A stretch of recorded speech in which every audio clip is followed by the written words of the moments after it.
So Hasbro Pulse has finally unveiled the Haslab for the 40th anniversary of Transformers. They gave a couple of clues, whether it's an Omega level threat and that they were going to fire up the engines. And lo and behold, sure enough, it is a figure that some people were not expecting. And I actually think it's something that is pretty cool. Of course, that is Robots in Disguise, Optimus Prime, and Ultra Magnus that combine into Omega Prime. I'm going to talk about that and a little bit more, so without further ado, let's sit back, relax, make sure you're subscribed to the channel, and let's transform and roll out.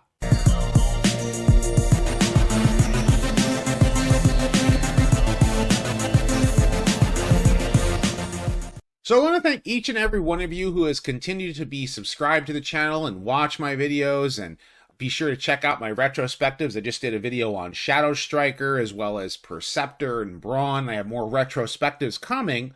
In addition to, I cover a lot of Transformers news, but you can also support the channel on Patreon or become a channel member if you want to help support the channel, keep the lights on, and keep a roof over our head.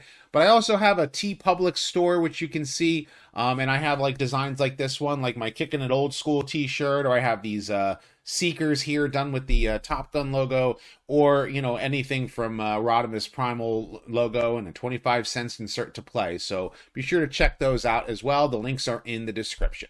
So let's talk about Robots in Disguise 2001, which I know a lot of people, you sit there and go, well, Robots in Disguise came out in 2015, right? Well, it wasn't the first time they used the name Robots in Disguise for a cartoon. It was actually done in 2001 as the localized name for Car Robots. Car Robots was the Japanese anime that came out during the Beast era. It was like the third of 3 Japanese series. You had Beast Wars the second, Beast Wars Neo, and then Car Robots. So you had a mix of beasts and vehicles and what have you. And for myself, if you're, you know, when Beast Wars came out, it completely revived Transformers to me. And I just, man, like Beast Wars was so good. It's like, in my opinion, it's a better show than animated. It's a better show than Prime. That's how I look at Beast Wars. So when Beast Machines came out, the animation was better, and they changed TV networks, if I remember correctly, and it didn't do as well because it really felt like morphing robots that turned into like techno-organic animals, and it was weird. The storyline was only 26 episodes. It was very dismal, and the ending did not leave a lot of good taste in people's mouths, so they wanted the cars and the trucks to return.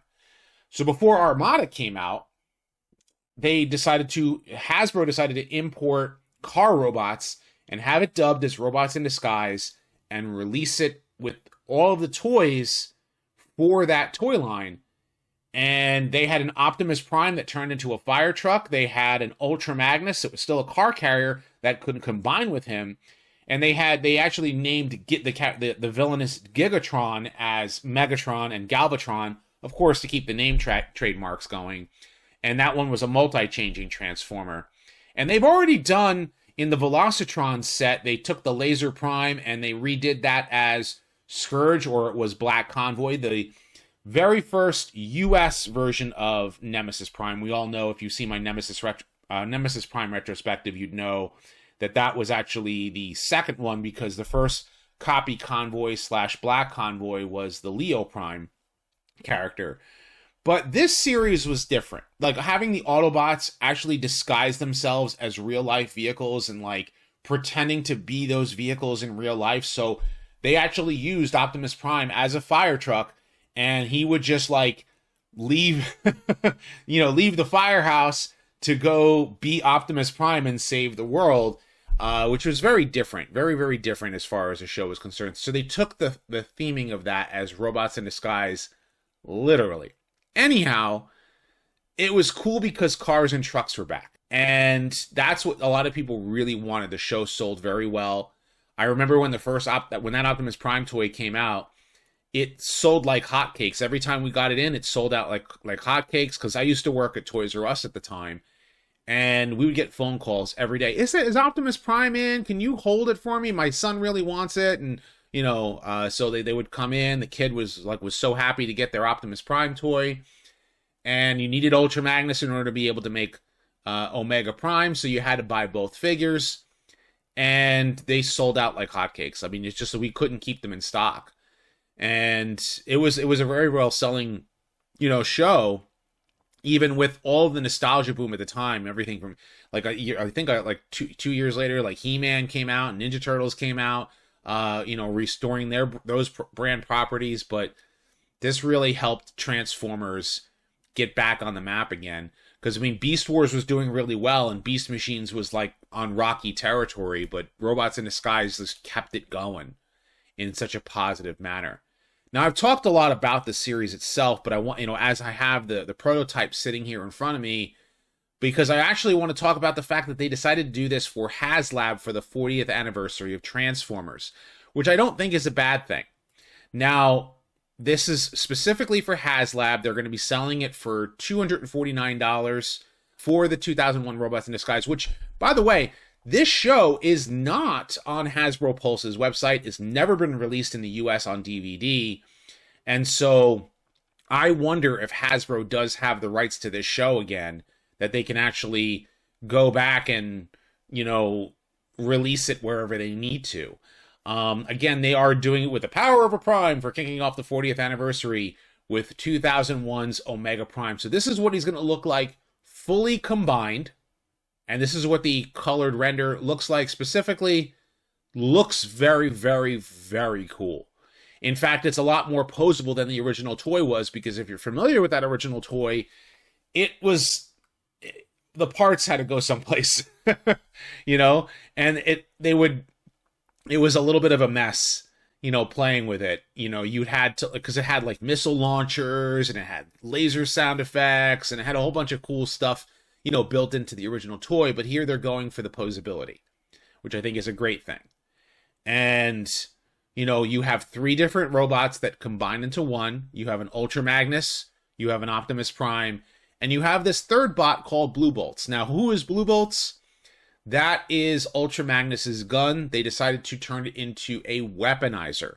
So it will be able to disassemble and turn into Ultra Magnus's gun, just like the original toy was, but it didn't transform the original one. So this one is new, with a new deluxe scale. This is actually a deluxe scale robot.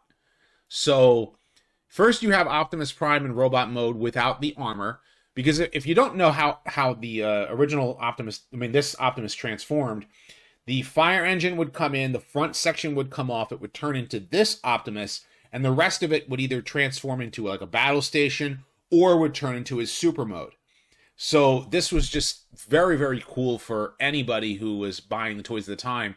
Back then they used rubber tires. They are using PVC plastic for the tires this time around in order to make them softer, so it's not actually rubber, and this way it won't disintegrate over time.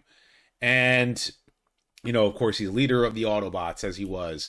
The cutter beam, and I had the opportunity to meet Neil Kaplan back in the day, and he was just a absolute great guy to talk to. You could sit there and chat with him for like an hour or so, and he would go on about you can't call him Mr. Kaplan because that's his dad. That was his joke. And so I remember that very, very vividly. He was just a cool guy to meet in person. And of course, later on, he would end up voting. He would end up voicing Zarkon in the Netflix Voltron series. So that was always a welcome treat as well.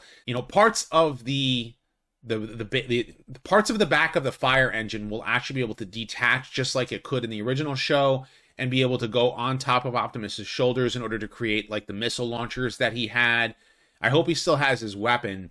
The fire engine mode looks great, and I love the fact that they used Cybertron and still have the Japanese letters on there, because this is a Japanese fire truck that he was disguised himself as. And like I said, that front section comes apart, that becomes the robot. The rest of it can either become a base or become, like you see here, the command center that he would use in the show. and it still has like the ratcheting fire engine that he has here. Now, when they were showing some of this footage, this looks like someone's 4K render where they use a digital upscale. So they're utilizing footage from someone's YouTube video in order to get footage for the presentation, which I think is hilarious. The super mode itself, of course, is where the rest of the base transforms and connects to him. And I'm hoping that it stays on a lot better than the original toy did, because the original toy, the pieces would just, come off, but it looked great. And they said that the matrix itself here does open, so there's a lot of cool features out of that. Of course, there's the super mode. And then you have Ultra Magnus transforms into a car carrier. Now, if you guys have seen the Siege Ultra Magnus figure, I saw some people commenting on this. How come he looks like the Siege figure? Because the Siege figure was referencing this. The original Ultra Magnus toy was the powered convoy, which was the car carrier, and the truck itself was Optimus Prime. So this was kind of like a throwback to G1, having him combined this way. But when they did the Siege figure, they were homaging this with the weird bumper and the Autobot symbol there in the front. So here is the car carrier mode. Looks awesome. And there's Blue Bolts as the cannon that would ride on top. The car carrier can hold up to 3 cars, which it did in the original show, too. The Autobot brothers themselves were in the show, and they were, Ultra Magnus carried them and then dropped them off somewhere. And not to what they wanted. You have to watch the show to understand. And in robot mode, man, he looks awesome. Really does look great. And it looks like they went out of their way to try to make the figure look and feel like the original toy did, yet is going to be more posable, is going to have a little bit more playability to it, just won't have the sound effects, which I don't think is a bad thing. Looking at that full render, he looks great, man. He just looks awesome. And yeah, there is Blue Bolts as the cannon that Ultra Magnus would use. Does have a robot mode.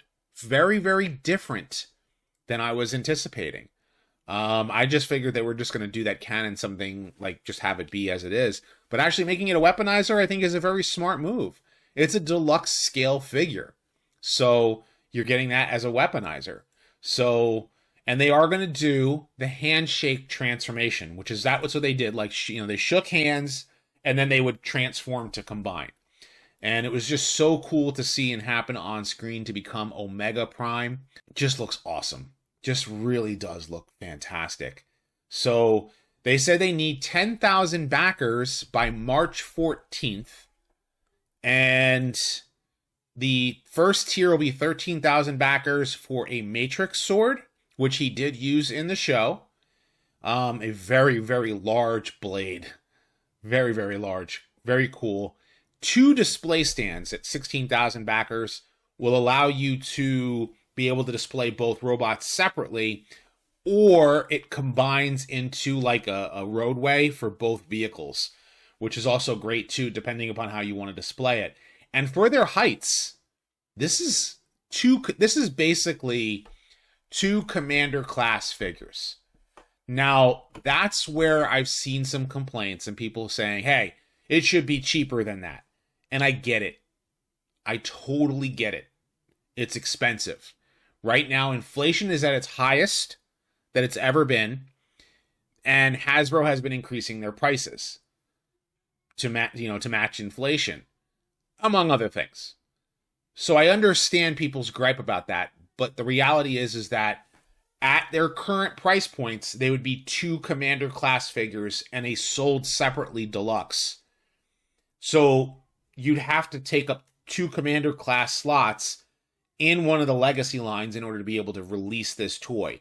And I don't think that retailers would even allow that on their shelves for an Optimus Prime toy like this, even if it's Optimus Prime, which is bothersome, I'm thinking that they're looking at the fact that retailers are like, well, are we going to stock this one? Are we going to stock that one? And then they're like, well, where are we going to be able to even get this Optimus Prime toy and Ultra Magnus toy and Blue Bolts out And the only way to do that is with Haslab. So I get it. $250 is an expensive ask for this, but they're much larger than the original toys were. You know, they are scaled a little bit bigger, and the combination, it looks a little bit more stable than the original toy was, both toys. And, you know, all of those component parts. So you have to take into consideration both of that. So I hear you. Believe me, I hear you. But I honestly think that this is for what it's worth, it's a good value. And taking a look here at Hasbro Pulse's website, right now, I have been sitting here recording this at 2,300 backers. I'm going to hit the refresh button. We're already at 2,400 backers. And we have 44 days before this thing even, you know, hits its goals. I have no doubt in my mind that this thing is going to get backed. People are going to want to buy this toy quite a bit for an Optimus Prime toy that turns into a fire engine. Great combination, great looking Ultra Magnus, great looking figure. But do I think that there are people who are kind of upset about the price point? Yeah, they have every right to be. So what do I think? I think it's going to meet its goals. I think it's a great value for what it's worth in today's price point and climate. And I do kind of want to back this, but I mean, I'm going to have to end up selling my originals. I might have to go back and sell off my original figures, you know, because I do have them, and in pretty good shape too, mind you. So that being said, I want to know what you guys think of this. Are you excited about this Omega Prime? Do you want to see something more come out of it? Yes, we are going to see a Commander Class 86 Optimus later this year. We are going to see some multi-packs, and we're going to see a whole bunch of cool stuff. But I think this is a great celebration of the 40th anniversary to celebrate a show that brought back the cars and the trucks, gave us an Optimus Prime toy for a Haslab, and this is definitely worth its price in today's market. So, but what do you guys think about this? Of course, leave your thoughts in the comment section down below. Be sure to thumbs up this video and subscribe. Check out my other videos as well. I have more Transformers retrospectives coming. I may even do some remasters. You may see some stuff that you have seen before or may not have watched, but might need an update, you know, or you might see some brand new videos coming down the pipeline too. So stay tuned for all of that. I hope to see you guys at MegaCon this weekend. And as always, guys, until next time, till all are one.